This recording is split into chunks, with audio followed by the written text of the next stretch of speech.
Are we doing this? Really? Wait for it. Are we doing this? Wait for it. How? What the fuck? WTF. And it's also, what the fuck? What's wrong with me? It's time for WTF. What the fuck? With Marc Maron. Hello, folks.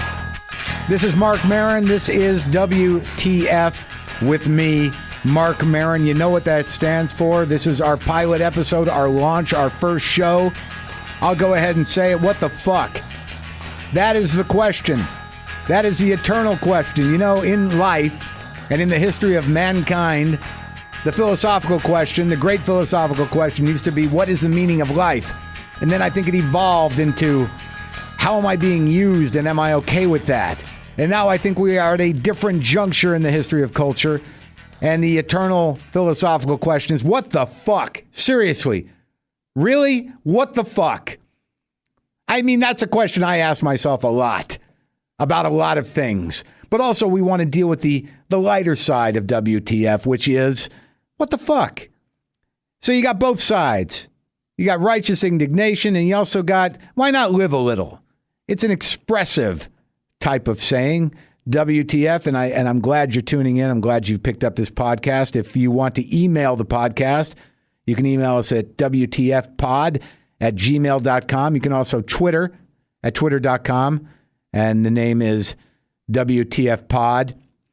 I just felt like it was time to do this. It was time to focus. It was time to ask these questions about mundane things, about political things, about personal things, and just getting out there again. I know a lot of you have listened to me in many different forms over the years, and I think this will be the freest of all of them. This will be the most unfiltered and the most representative of where I'm at, and I'll try to keep it as personal as possible. And also, I just don't know what the fuck half the time. So I hopefully, through this show and through hanging out with you people and my friends and some comedians, we're going to have Jeff Ross on here in just a bit. So on this episode, this opening episode, some of my what the fuckness was resolved by a fairly radical action through stealing. I'm not proud of it. I'm not necessarily confessing it. That's up to you to decide. But I was liberated by being a thief. But let's start here. I never liked Whole Foods. I never wanted to shop there. I found it reprehensible for a lot of reasons. And this is before the CEO, John Mackey, made his statements in the editorial section of the Wall Street Journal. I just didn't like Whole Foods because I thought it was elitist. I thought it was overpriced. I thought it was a sham somehow. I think that the salad bar there gives you diarrhea for specific reasons. I got diarrhea from the salad bar at Whole Foods, and I realized that how can you not get diarrhea from the salad bar at Whole Foods? Because where does that food come from? Why are those vegetables at the salad bar? Because they're good, fresh, nice vegetables? No, because they're about to go bad. What do you think the salad bar is? What do you think soup is? This is about to go bad. Put it in the pot. Boil it up for the soup. Hey, this lettuce doesn't look so good. Well, let's mix dressing with it and make it the spinach salad, or make it the Caesar salad on the salad bar. If you put dressing on it, they're not going to know it's wilted. What about these carrots? Are they soft? No, they're close. So cut them up, put them in the salad bar. That salad bar, it should just be diarrhea. Is that disgusting? But listen to me. I mean, this isn't the issue. I hate Whole Foods because it's overpriced. Everything is overpriced. All right, that's a big enough problem. I'm glad everybody wants to be healthy and everybody should be able to have access to healthy things. But at Whole Foods, because of the elitism involved, you can't be healthy unless you can afford it. And notwithstanding, there's no indication that organic vegetables are any better for you than non-organic vegetables. Look, you'll adapt to pesticide. What are we, a bunch of pussies all of a sudden? In terms of nutrients, they're no different. That's why I don't bother with it. I shop at a vegetable stand in Astoria from a guy with a Greek accent, and I know how this stuff works. The Koreans do it too, with the moving the stuff that's going bad up to the front and lowering the price. That's what the salad bar at Whole Foods is. I don't have any proof on this other than I got a slight food poisoning from it once before. But this isn't the issue. The issue is, a couple of weeks ago, John Mackey, the CEO of Whole Foods, wrote an editorial in the Wall Street Journal against healthcare. Now, he said a lot of things that were a lot of wrong. There was a lot of libertarian wrong-mindedness in John Mackey's Wall Street Journal op-ed. Some of it being about tort reform, some of it being about stopping regulations that enable insurance companies to go cross state lines, which I think will only lead to bigger monopolizations, not more competitive markets. There's a lot of bullshit in this editorial. But the one thing that interests me the most was these couple of paragraphs. Many promoters of healthcare reform believe that people have an intrinsic ethical right to healthcare, to equal access to doctors, medicines, and hospitals. While all of us empathize with those who are sick, how can we say that all people have more of an intrinsic right to healthcare than they have to food or shelter? What I extrapolate from that paragraph is, let the poor die. It's not our fault. Our hearts go out to them. But, if you can't afford the good food, or you can't afford the health care, or you don't have a job, or your car's dangerous because you can't get it fixed, you just lost the game. Thanks for playing extreme capitalism. Sorry, there are a lot of losers, and you're one of them. Here's the next paragraph right underneath the one before. Healthcare is a service that we all need, but just like food and shelter, it is best provided through voluntary and mutually beneficial market exchanges.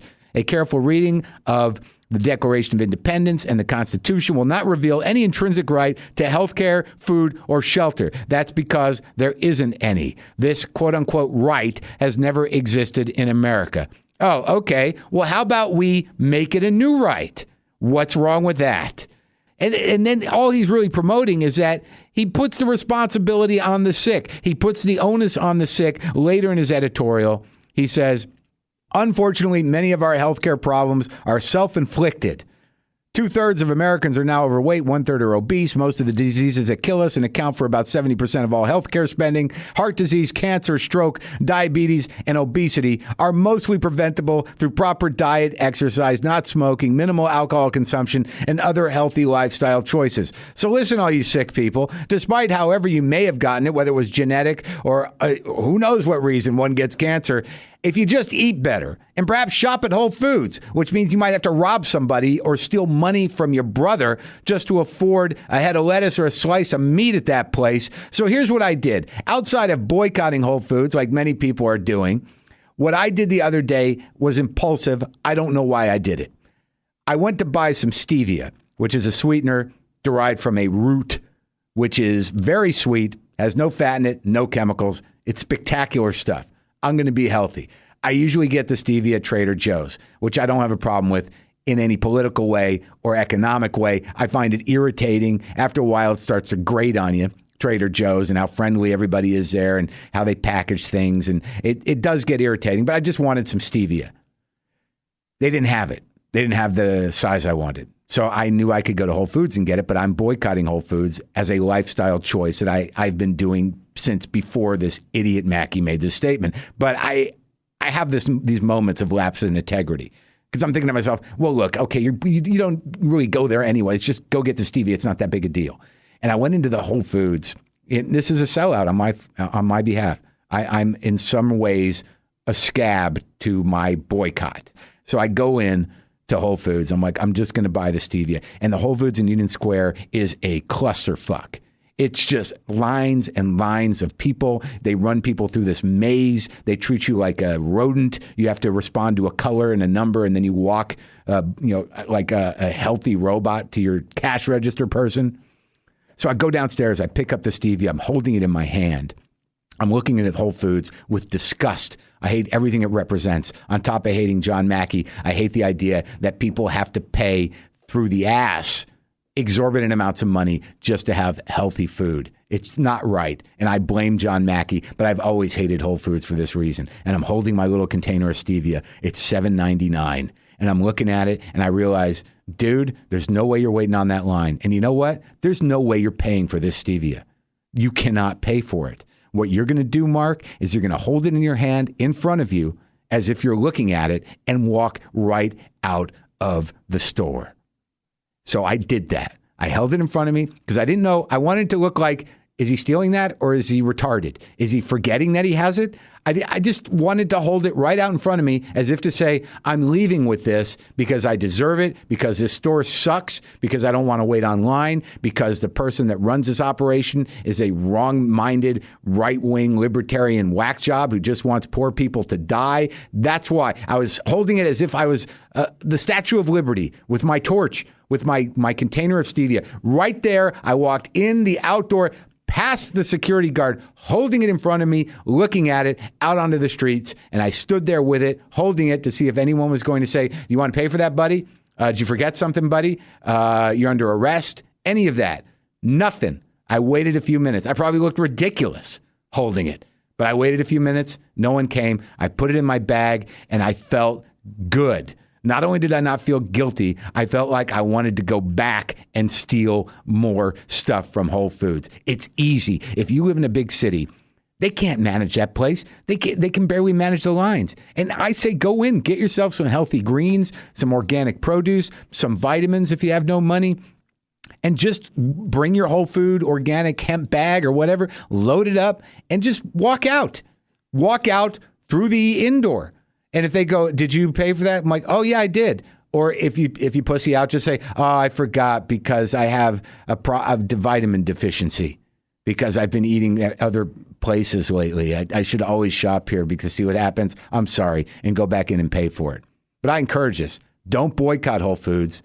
Steal from them.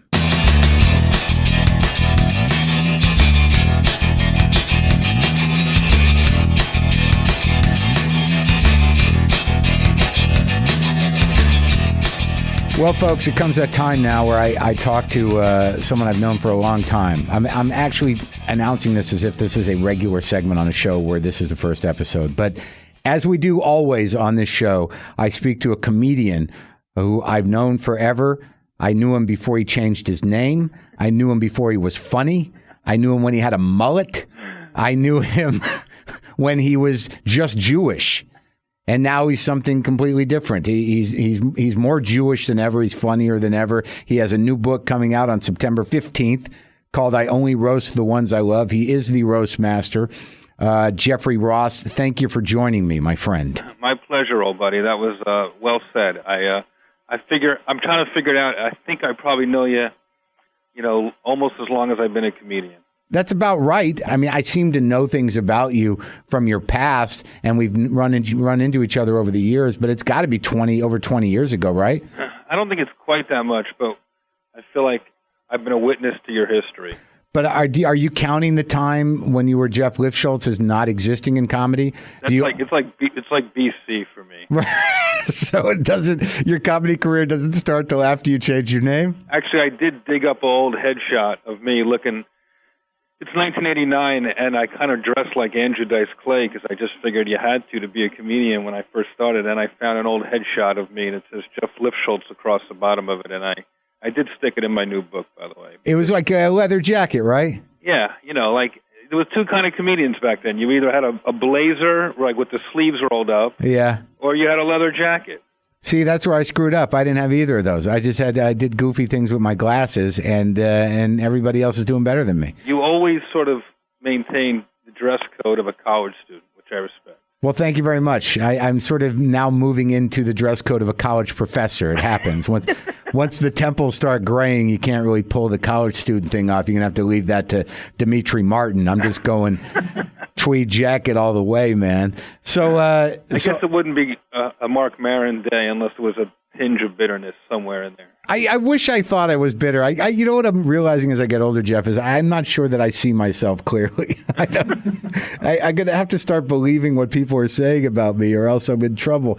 But what I wanted to talk to you about a little bit is that as I'm getting older, I'm finding that I'm sort of regressing back to, like a lot of people think I'm a snobby, judgmental, cynical guy, but I have a deep respect for comedians. And no one ever asks me, what comedians I like in terms of what I grew up with. And when I watch the roasts, when I watch you do your thing, I mean, those are the guys that I grew up loving. Buddy Hackett, Don Rickles, anybody was on the roast, Dean Martin, all those old comics that were on those roasts were the guys that really sort of wired my brain for comedy. You too? No, with me, it was a little different. Like, I didn't know about those guys when I was a kid. Really? To me, it was more of like the rock star comics, Cheech and Chong and Steve Martin and the Blues Brothers and I had those. Murphy. Yeah, I had those guys too. Like later, when I'm talking about like when I was 10 years old. Then when I was like 12, I see. Yeah, I got like Cheech and Chong, Richard Pryor, but George Carlin. I wasn't even aware that those were like I can remember sitting at the top of the stairs. I wasn't allowed to watch the Tonight Show. I was too young at that age. So were you. And my parents, like I could hear Buddy Hackett, I could hear Don Rickles, but I couldn't see what they looked like. So I guess I got a sense of the timing, but it didn't connect until I was older that comedians were just kind of like regular people who saw the world in a certain way. Well, that's funny because that means that you have taken on, like I actually, when people ask me about you, like for some reason people want to talk to me about comics. Right. And I always put you up there as a guy I respect because the story I tell is, did I ever tell you this? The movie The Shining? Do you know? No, this is so flattering that... No, listen to me. Like in the movie The Shining, at the end of The Shining, where he's talking to that bartender, right? Yeah. And the bartender says to him, "You've always been here, Mr. Torrance." And it zooms into that picture from the 1920s, and there's Jack Nicholson at that same party. Like, I believe that Jeff Ross has always been in comedy since the beginning of comedy. Wow. Do you like it, or you think it's insulting? No, I think that's the ultimate compliment. I think you have a timeless voice that, if it weren't for you, would no longer be represented in stand-up. For somehow or another, you have sort of summoned the legacy of all of those old school guys and made it new again, specifically by doing the roast. Do you feel like you're part of that? Like you are honoring a tradition that needs to be honored, which is the filthy, rude, insulting Jew bastard?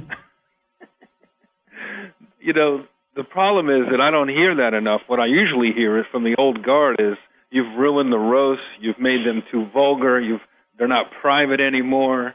Who said that to you? It's into roller derby territory, according to the Friars Club. Who said that to you? The old guys. Anybody over 80. That's their take. Like which ones? Name names. I don't want to name names. All right. These guys are on their deathbed.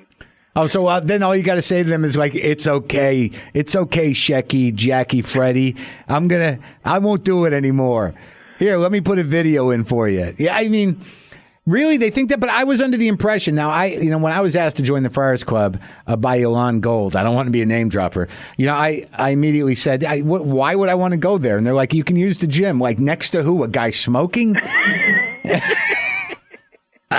You can throw the medicine ball around with, I don't know. I feel like, some of the guys who, I heard I read a similar sort of attitude in the newspaper once in an interview that George Carlin did. They asked him about being roasted in the Friars Club, and he sort of said, that's just not a world I want to be in. But the truth is, if George Carlin had, been around to, 95 years old, he would have gone into the Friars Club every single day. No, I think that's true. I think that he saw himself as an iconoclast, but see, I have a tremendous respect for that generation of comics. My feelings about comedy and what it means and what it should be it's all changing as I get older. But I find it hard to believe that those guys judge you out, because I thought that the roasts that happened at the club were actually filthier. Yeah, they are. And they used to dig the fact that they were so private. But, at a certain point, it drove me crazy that this was like a lost art. It was like I knew how to roast people. It was like saying I knew jousting meant nothing. Right. It was ridiculous. I might as well join a Renaissance fair and run around, like that old Janine Garofalo joke, wearing a swatch. Yeah. So it was like there was no point to me. And, if memory really recalls, you and some of the other guys would give me crap about, putting on a tuxedo and going uptown because, we were all making names for ourselves in the alternative comedy world downtown. And to me, going up and making fun of these old dudes was the ultimate in alternative comedy for a young guy. I think you're right. I will agree with you, because I remember there were years ago we were pitted against each other in an article, and it was very bad. Yeah, to me, I always saw it as a, like you say, did these guys influence me? I don't think they did. I think what draws me to it is that I'm just one of them, born in the wrong time, maybe. Because, exactly. It's just everybody I knew growing up was kind of funny. It wasn't until I moved away, until I went to BU, where I realized that, God, people aren't all like my friends. Yeah, right. But apparently they all are Jewish. There was a lot of Jews. If you went to BU. Don't forget I'm much, much, much younger than you. Yeah, what are you, 40? 1 year younger. You're 1 year younger? You're doing great, though. Jesus. Now, do you have a piece of that thing now, or what? The Friars Club? The roast. Oh, no. Well, I get a lot out of it, let's just say. It's been really fun. Seeing it sort of heightened into like a national pastime kind of blows my mind. Well, it was interesting. I think that the last one, the Joan Rivers one, it brought... What was great about that is it sort of reminded me a little more, because of her gravitas, because of who she is, that she was actually on those daises with Dean Martin, back when I was a kid, that it seemed a little more respectable than some of the other ones. Yeah, well, you have to realize that she's been doing this. I felt like I was roasting her vicariously for everybody she's ever made fun of. I mean, I felt like, people say, well, what's your hook? Every roast has a different sort of thing. You did the hillbilly roast with Larry the Cable Guy, and you had like Flavor Flav and his whole crew. But with Joan, the whole thing was to go deeper, to hit her harder than we'd ever hit anybody, because she's a killer. I mean, she really deserved it, but also she could absorb it, and and honestly, it was the right vehicle to sort of raise the roast to the next level, to almost like make it respectable. I love that. Thank you. I felt like it was one of the more memorable roasts, and not just because everybody was having a good time, but Joan Rivers in her late 70s, like, went up and schooled everybody at the end. I mean, she's to be relevant for a comedian at her age is very rare. Well, I think that's what I had a conversation with my producer Brendan earlier about that, was that what you see on those roasts is something pure, in the sense that, like, I sit in comedy clubs now and I can't tell the difference between who's doing what joke or what it means, and it just seems to all be a bunch of garbage. It just seems it's almost tiring to sit in a comedy club and watch people talk about nothing, about bullshit, about it, and they don't even have a point of view with it. It's just aggravating. It's too easy, it seems. But when you watch the roast, at least it's just pure joke telling. It's got a specific focus. It's got an angle. You can be as filthy as you want, and it's just pure joke craft. And it's over in an hour. Thank God. I'll be honest with you. The one roast I did was one of the worst nights of my life. I cried after. I cried. It was the Chevy Chase roast. Yeah, so, I mean, there were fundamental problems with that show. Yeah, you weren't there. No, and that's a major part of the problem. I agree. And I'd never done... It's not because I would have done so well or that I cared about Chevy Chase. It's because what I heard later from Greg Giraldo, and I'm sure you'll probably agree with this, is I said to Greg at the time, he was complaining about the show afterwards, and I ran into him and I said, well, what was Chevy like before the show when you met him? And he said, I didn't get to meet him before the show. And I go, well, this is a show that needs a producer. Well, he was also a dick. Well, you have to go in, you have to shake someone's hand, you have to make sure, look them in the eye, and it should all be in good fun. And if the guy's got a bad attitude, you should know about it ahead of time. Well, he did. And also the dais was huge. It was like 900 people. I think that literally they did an open casting call for anyone with name recognition in New York City to be on that thing. Well, that's one of the fun things is there's a million targets. I mean, that's why there was too many that night, though. Did you see that thing? I don't remember. Oh, my God. And I went up and I don't, look, one thing I learned about myself is that the only way I can be effectively insulting and funny is if I feel cornered. Interesting. That, like, for me to just do it, to write abusive jokes, I mean, thank God that enough of them worked that they were able to pull a set out of it. But literally, I walked out of that show up into the room they'd got me with my buddy Sam, who's a writer, and had a nervous breakdown. And literally, it was one of those nights where I don't know if you've had them in show business, where you're like, what am I doing? What am I doing? Why am I? I mean, I didn't see that show. I never saw that roast. But then I said, but look, they gave me a nice Coach bag, which is pretty good swag. The Friars, very classy. They are classy. I wish my cat hadn't peed in it. What did they tell you when they gave you that bag? Get out of town. That's right. They packed my stuff for me. I got up there. My stuff was packed in a bag that they gave me. No matter how it went, it's a feather in your cap that you did a Friar's roast. And, rest assured, now that you've told me the story, you will do another one. Well, I'd like to do another one. I'd like another try. I need another shot. I can do it now. I understand it. And Freddie Roman said something about me like, you know what? In the New York Observer, that guy, he said, because I said, I drew attention to the fact that I was tanking, right? And out of all the things of the entire evening that Freddie Roman points out about that roast, he says, it's not, it's not professional to draw attention to the fact that you're not doing well.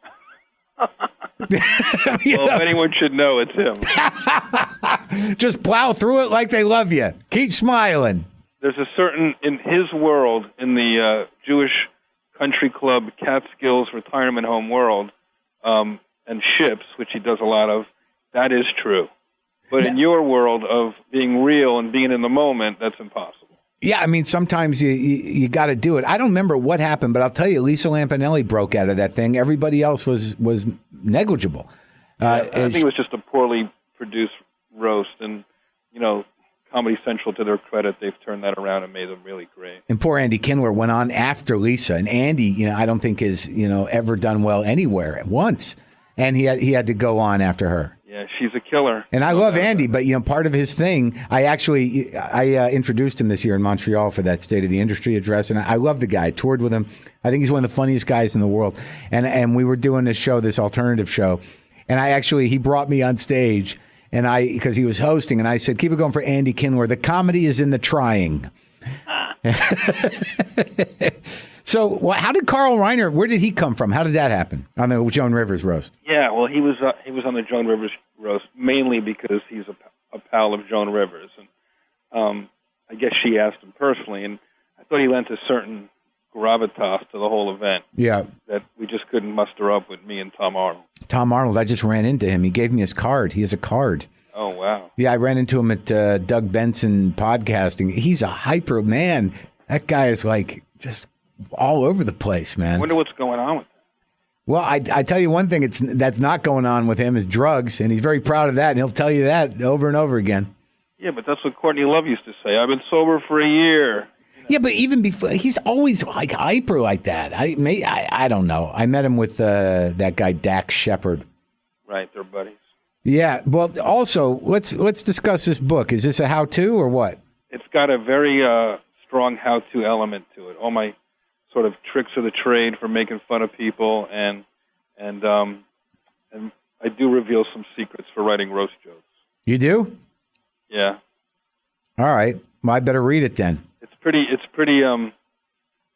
You're not supposed to really deconstruct your comedy too much, but for whatever reason, I felt like I couldn't keep doing this without passing it on. Holy shit, that's where I've been going wrong. All I do is deconstruct my comedy to the point where that's what my act is. So what's this thing? It says that in the book you had a relationship saved by Tom Cruise. Well, I'll tell you the teaser for it is, I did Dancing with the Stars. I'm not proud of it. We all make mistakes in our life. Was that really a mistake? Do you really think it was a mistake? You knew what you were getting into. What the hell did you think was going to happen? Well, I thought I was going to win. And I got eliminated on the first episode. Yeah. On the premiere, literally the premiere of the show. Yeah. I got the lowest score in the show's history. Good for you. I got a lower score than when Heather Mills' fake leg flew off. It couldn't have gone worse. I got poked in the eye. I got a scratch cornea at rehearsal. Danced against doctor's orders. It was heartbreaking. I got a 12 out of 30. Cloris Leachman got a higher score, and she wasn't even dancing. Her partner just dragged her around the dance floor like Weekend at Bernie's. It was nothing short of mind-boggling. Yeah. And I get eliminated, and I don't know it yet because there's the voting. So then you come back the next night, you put on your ridiculous outfit. My eye is starting to heal, and if I can just get through the scoring, then I can dance. I'm safe. Yeah. And you dance. Yeah. And it's like big. At 12 weeks, I'm rehearsing. You know how it is. Back in the day, comedians could sing, dance. They were showmen. This was my way of paying homage to the great showman. I did that for my first wedding. I remember. I learned how to dance. And that didn't help anything ultimately. I did the cha-cha-cha. Yeah, okay. And, it looked like it was a telethon, but I got through it. The next day... People were sending in money.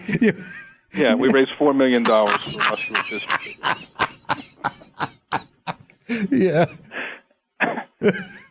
So I'm getting dressed, and I just want to not be the last place couple. Yeah. I want to do my makeup dance. Yeah. I want to redeem myself. I have a better routine the second night, and the stakes couldn't be higher. There's 23 million people watching, and you're working 5 weeks on it. Your ego is, you're totally committed. Yeah. You're on a reality show. You become a lunatic, and my buddy Sal, he's a writer on Jimmy Kimmel, cousin Sal. Yeah. So he texts me. He sends me a text message to my trailer, my phone. I'm putting on my ascot. I'm putting on tux and tails. Yeah. It's crazy. And it says, "You're safe. Don't tell anyone." And, they work at ABC. I'm figuring I'm good to go. I'm going to live to see another Mambo. It's been fixed. And my family's in the audience. They're all wearing eye patches in solidarity. Yeah. Chris Rock calls me up. He's like, "Forget the dance and think of some jokes." Did he really? Yeah.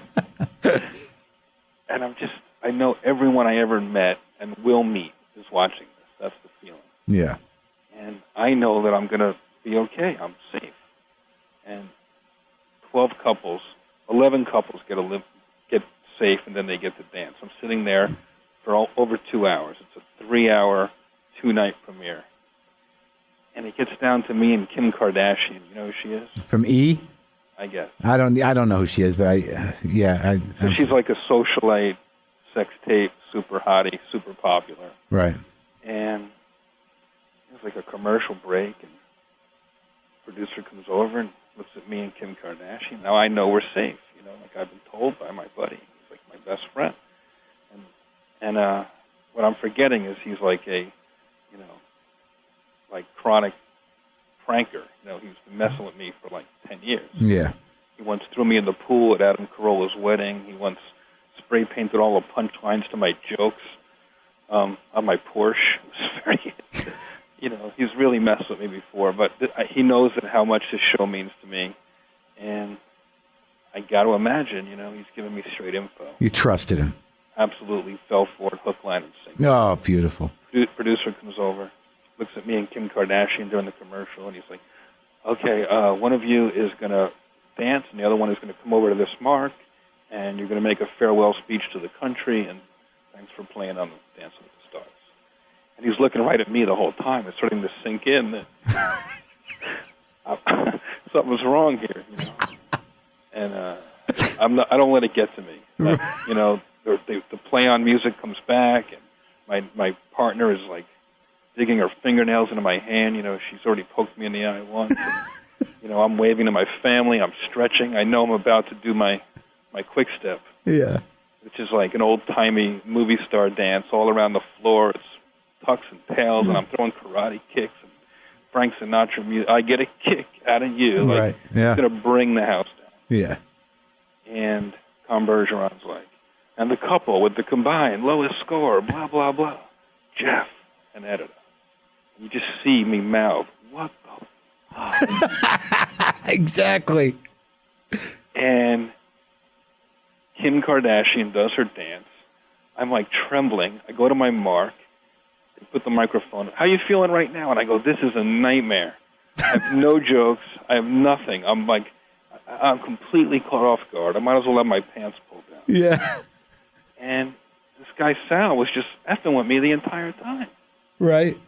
So they whisked me off to the Jimmy Kimmel show, because whenever you get voted off, you go right to Jimmy Kimmel for your post-dancing interview. Yeah. So I'm still in this ridiculous costume with an eye patch and an ascot.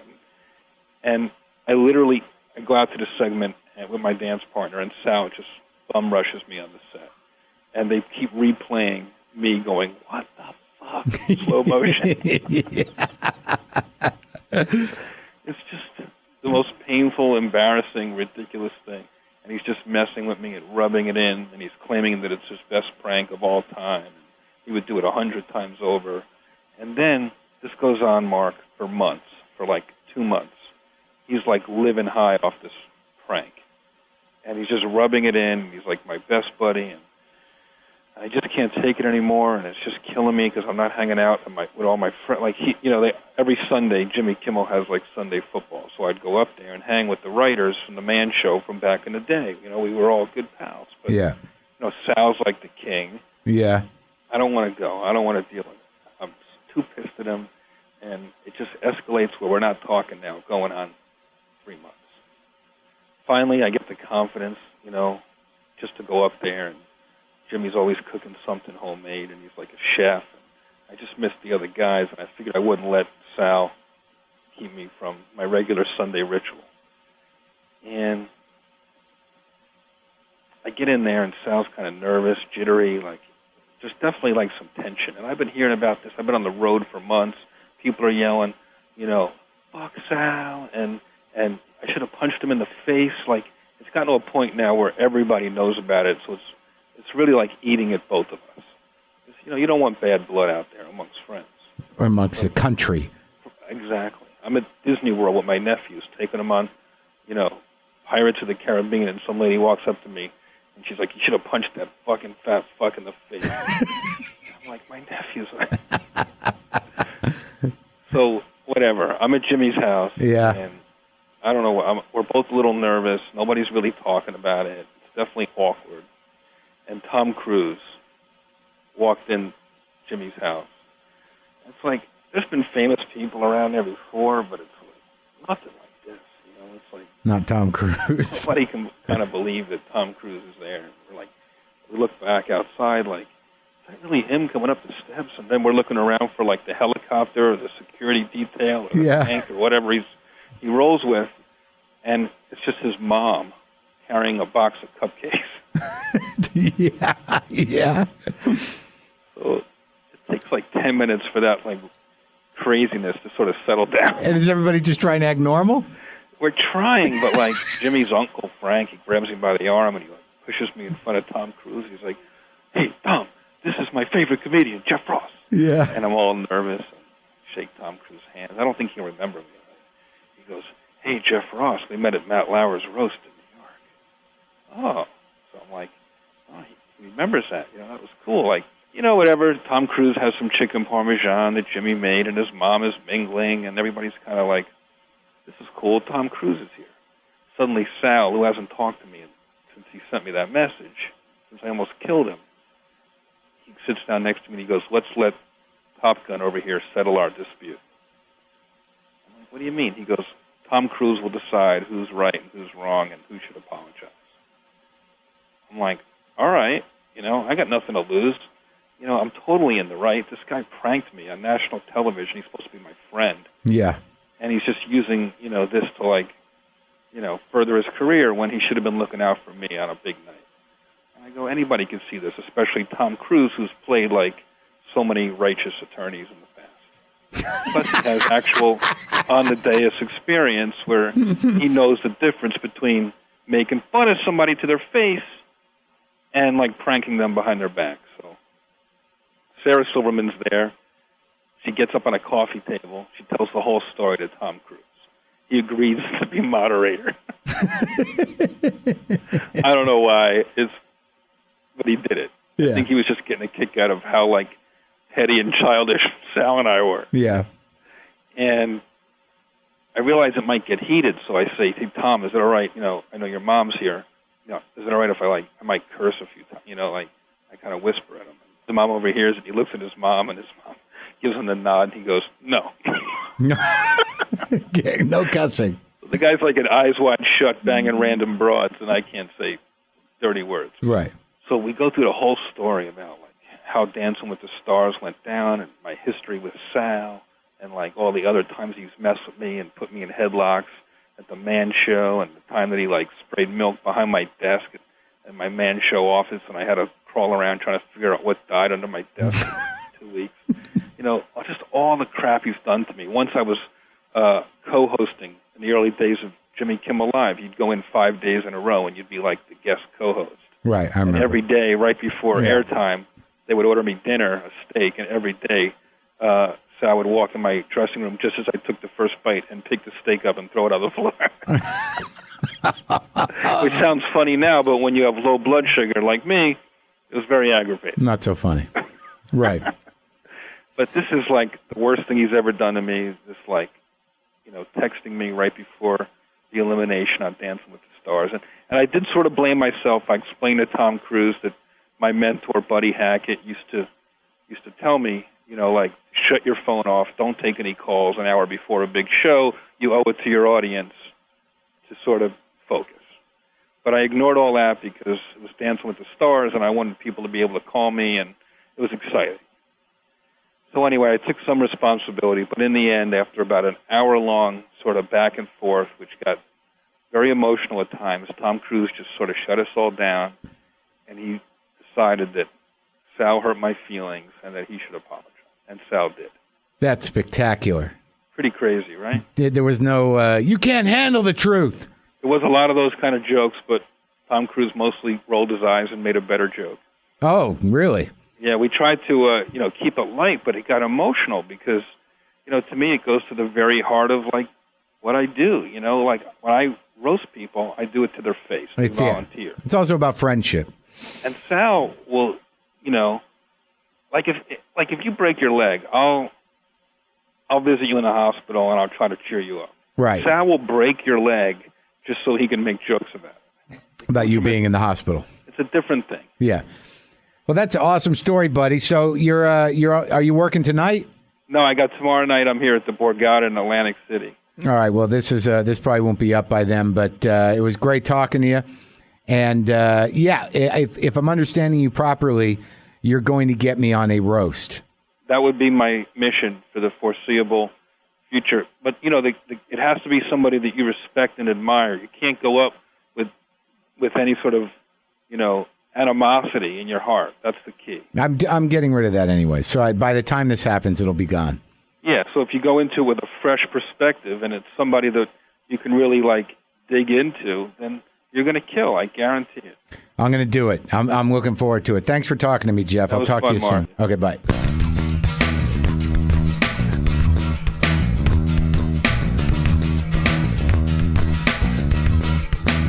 All right, that was comedian Jeff Ross. His new book is called I Only Roast the Ones I Love. And he said he was just going to do a little teaser. That's how I'm going to tease the Tom Cruise story from the book, by telling the entire fucking story. But it was great. Jeff has got something very comforting in his delivery, his tone. It's exactly what I said. It's like listening to the history of Jewish show business. There's just a cadence that you can follow back right from him all the way back to probably Myron Cohen or whoever it was who performed for the pharaohs in Egypt to keep from being killed. But I think we should leave this part on the podcast. Whatever just happened.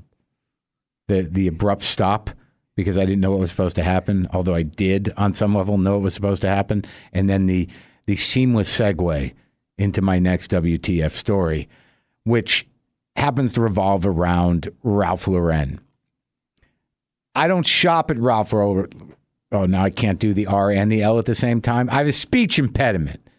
I have rolling L's, and I say them like R's because I don't put my tongue at the top of my mouth. I'd say L's like R's, like la, la. That's the right way. But I go la, la. So it's from my throat. Doesn't matter. I'm wandering around Melrose because I got a spot at the Improv on Melrose in Hollywood. And, next to the Improv, there is an RLR store, a Ralph Lauren rodeo store. I didn't know that's what it was. I just thought it was a store. So I walk into this store, and it's high-end clothes that look like they're used, kind of. They're. I guess the angle is these are vintage styles redone by Ralph Lauren on this RLR label. I looked at a jean jacket in there before I realized where I was, and it was $3,600. Now, if that isn't a what the fuck moment, I don't know what is. And even after I said to the guy, I said, "What's with this jacket?" It was a Levi's jacket. And I said, how is it possible that this is that much money? And a bigger question, how is it possible there would be a moron that would pay that much money for a Levi's jacket? And then he says, well, that's one of the original jackets. That's like 1950 blah, blah, blah model. It's brand new. Can't you see by the double stitching and the denim? The denim was done on these looms that took time to make it what denim used to be back when I bought pants when I was a kid, when they had time to make pants and they weren't letting them be made elsewhere, 20 pants a minute, whatever. It was a very tough denim. And he's telling me about the seams and how I can tell whether it's an original Levi's jacket. And of course, I'm thinking, oh, okay, well then, sure, that's a reasonable price then.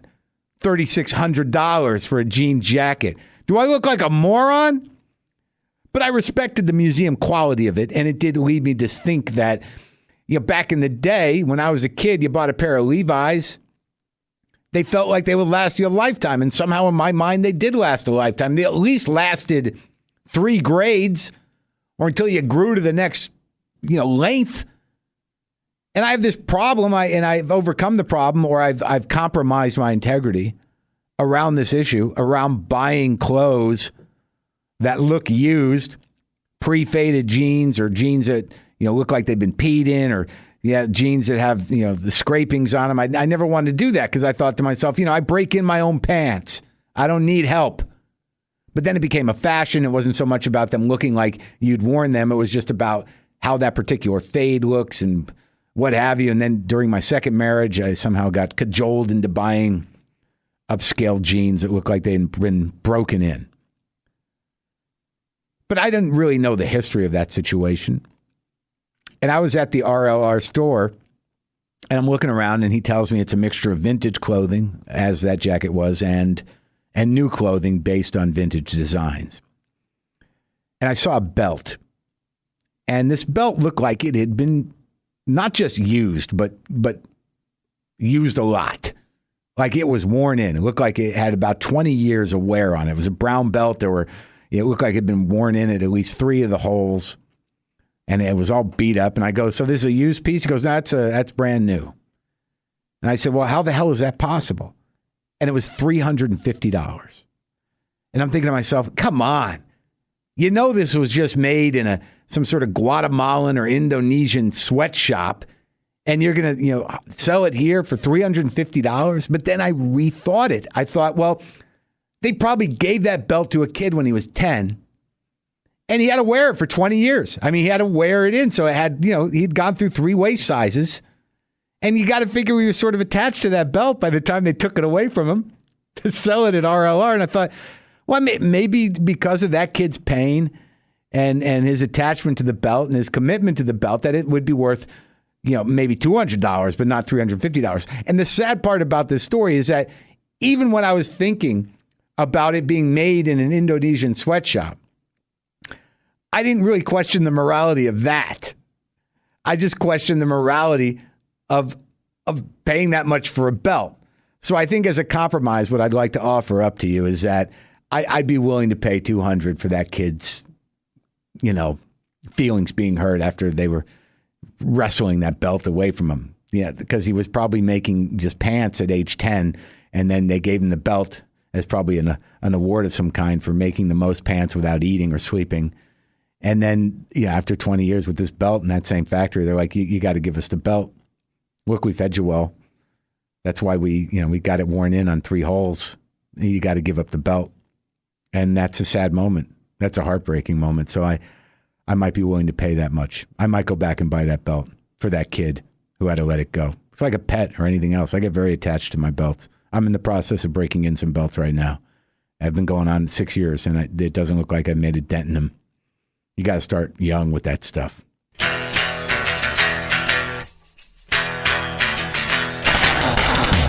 Well, thank you, folks. That was it. That was the birthing, the baptism, the pilot episode of WTF with Marc Maron. I am Marc Maron. You've been listening to me. You can also follow us on Twitter at twitter.com. WTF Pod is the handle or the name. You can email the show, WTFpod@gmail.com. We're going to be doing another one soon. We're hoping to get this up a couple of times a week. In the near future, we'll be figuring out just how we want to keep doing it, see how many people come on board. So I hope you had fun. And remember, don't be afraid to ask yourself and others and the world around you, what the fuck? And don't be afraid as well to say, what the fuck?